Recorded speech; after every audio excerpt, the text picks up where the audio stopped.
Consider the formula s equals u plus 1/3 at squared. The first part is to make a the subject.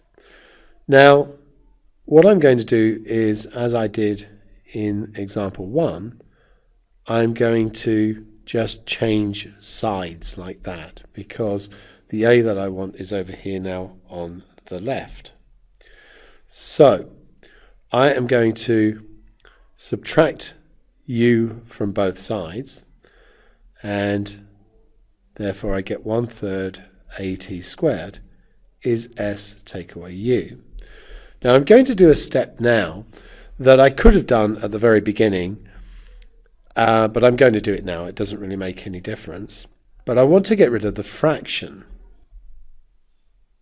So what I can do is just multiply both sides by 3. Now if I do that, 3 times a third is 1. So here I get at squared. I have to make sure I multiply everything by 3. I could have, of course, there 3s minus u, or, as I've done, 3s minus 3u. Now, the t squared is multiplying the a, so what I'm going to do is divide both sides by t squared, and then I get that a is equal to 3s take away 3u, or this, divided by t squared. Now in part B we want to make t the subject. So the same first step, and this time why don't I multiply through by the 3 first, just to show that it's the same thing.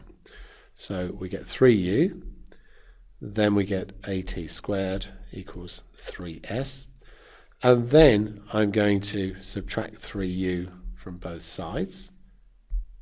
So that gives me that at squared is 3s take away 3u. Now the a is multiplying the t squared, so let's divide both sides by a. And then I get t squared is 3s take away 3u over a. And then we want t to be the subject, and it's t squared, so we square root both sides. If we square root t squared, we get t, and on the other side we'll have the square root of 3s minus 3u divided by a. And note how the square root encapsulates the whole fraction.